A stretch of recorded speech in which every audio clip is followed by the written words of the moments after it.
appointed interim head coach in May after the club sacked then head coach Dennis Betts, with O'Carroll being his assistant coach. But with the Vikings having won just one game since Cummins took over, what an awful run.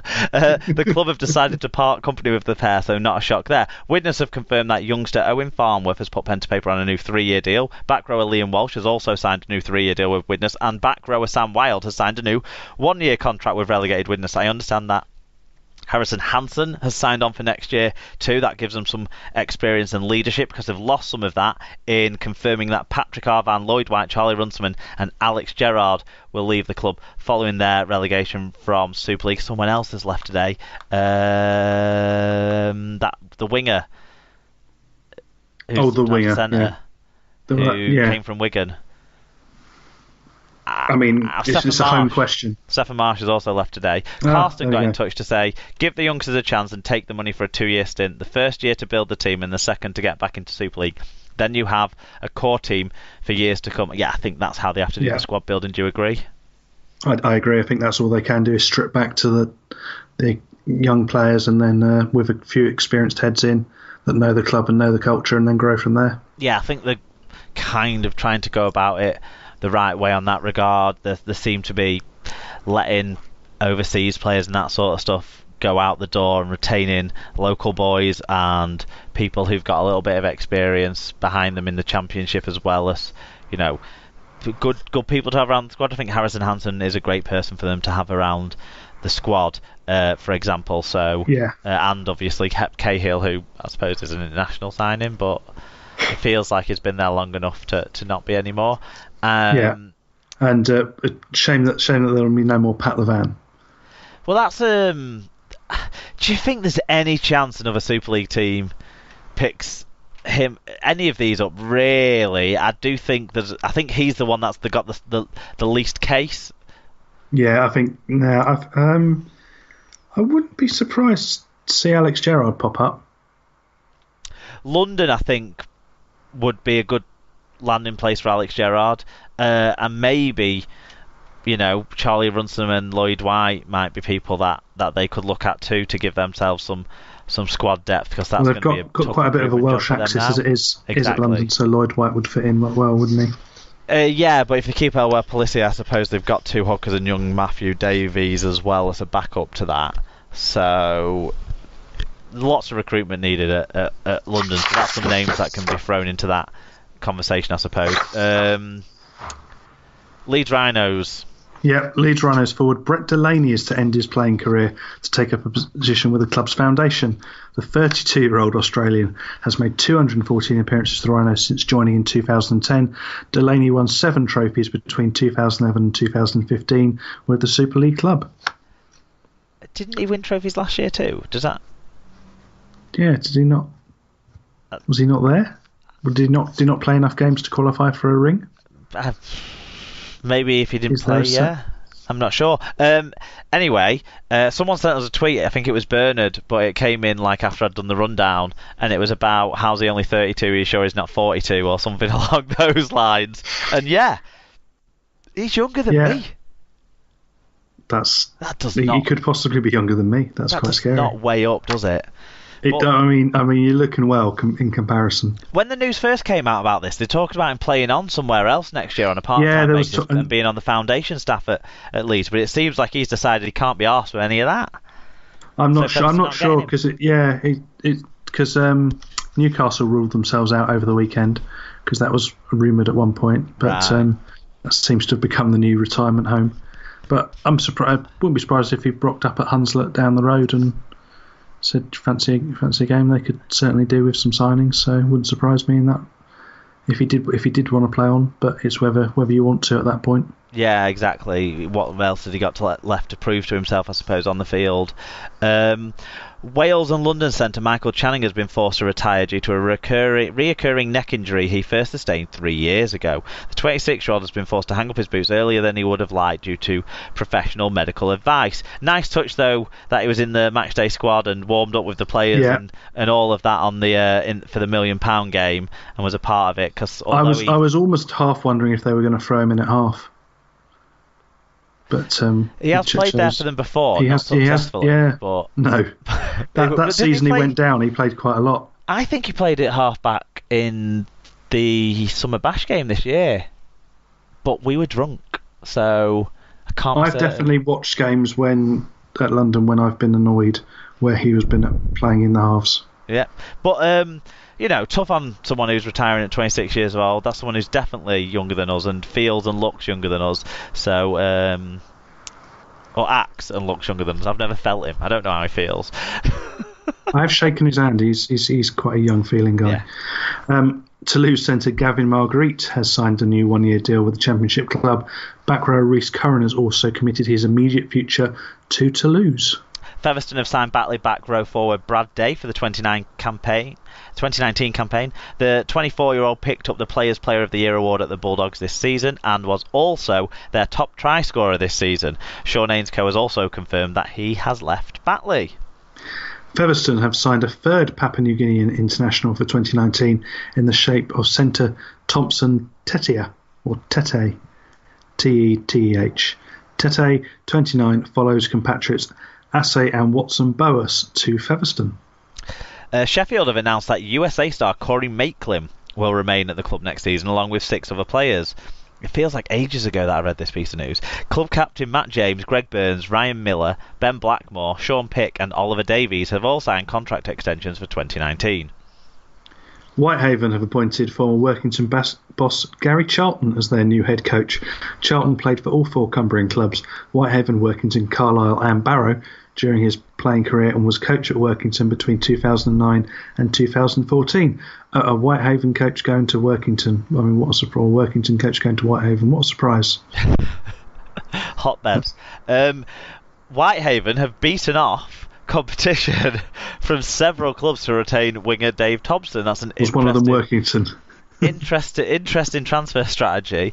But Thompson, who's 23, had played a handful of Super League games for Hull KR and Lee. And did he come through at Warrington, I have a feeling? And is now committed to the Cumbrian club until the end of 2020. Whitehaven have also re-signed experienced centre Jason Mossop on a 2-year deal.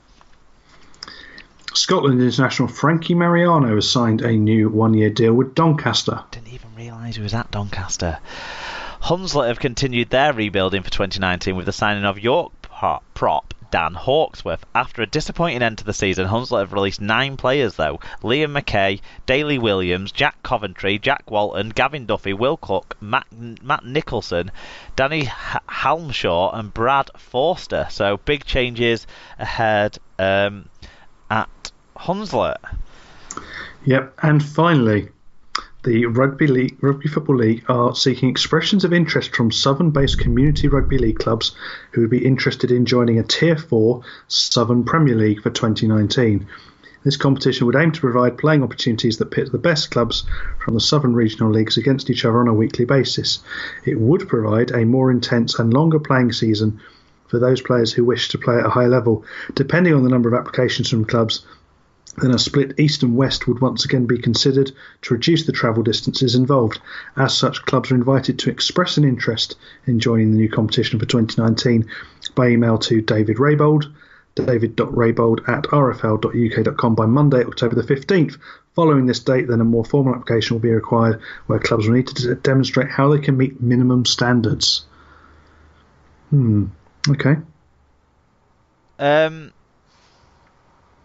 As far as I'm aware, there's one club interested in this, and that's the only club that's actually interested at this time. Because I think they tried a similar idea. I was going to say, what did you know? 2 to 3 years ago, and everybody said no, thanks, we're okay. And my impression is there is one club interested, and that is driving this and pushing for it for 2019 rather than doing something longer term and letting sides think about it and bed in. But that's as much as I know. So you don't really think there's a take-up, and maybe that's why this is getting pushed out more? I'll be honest, I don't think we've got the player base. I just don't think the amount of sides in the Tier 5 leagues who can't field a squad week in, week out. Kind of the point of this, though, is if you have a little bit more structure to the competition, there's more chance of those games all going ahead because the players might have a bit more, forewarning of when fixtures are going to be. You'll get more confident that fixtures are going to be completed. I think that's almost an argument. That's almost an argument for a short. That's almost an argument for a shorter season rather than a longer season. Shorter season, you can plan around it more and have designated weeks off and allow people to plan holidays and whatever. But I just don't think. I don't think there's the playing base because you'd be asking effectively those clubs to be then in a position to run two sides because they'd still need to maintain their side at the level below. Otherwise, you damage those competitions, and that's what could really happen. Is you could end up inadvertently butchering another competition at a lower level to make this as a false thing. But if the demand's genuinely there, then it would be a really good thing to do, and I think it would be a long-term strategic aim. But whether we've got the players, whether we've got the real will from across the game rather than small pockets, I really don't think at the moment. Okay, well, it's interesting. I know that you're obviously more. You've got a finger closer to the pulse of what's going on down there, so I wanted to get your take on this story, and that's kind of where it came in. And I do know that we get a lot of people listening, don't we, from the south? So yeah, I think it'd be a great thing to have. I just don't think the infrastructure's there. I think we've seen year on year clubs in the region go to the wall. And I just don't think, those players have been retained anywhere. So you don't think this is the solution, really? I don't think this is the idea. Right. I think it would be better to spread at that lower level, perhaps some sort of League Cup or similar or something, or encourage more interleague games. Have some sort of grand merit league or something where you could have some sort of trophy for playing other sides just than your league fixtures. And I think it's kind of down to the clubs if they want to play longer. Then it's up to them to go and sort. I know some clubs that are doing well go away and play nines tournaments. West Warriors went off to Budapest a couple of weeks back to go and play in the Budapest nines. So I think East Rhinos went to Rotterdam, I think it was. Yeah, could have been anywhere. And there you go. Got anywhere but home. Yeah. Yeah. Anywhere alone. What's the word? Or anywhere but Rome. Yeah. So I think it changed on different choruses. Right. So I think they've played in different ones. So I think it is up to the clubs really to sort that out if they want it. I've just been informed my mum got 13 on University Challenge. My dad got 15. That's what they were phoning for. I can't believe you didn't answer to get that update. Right, that is the news from the Griffiths family household and from the world of rugby league. Well and truly covered. We're now going to move on to the Super 8's match reviews.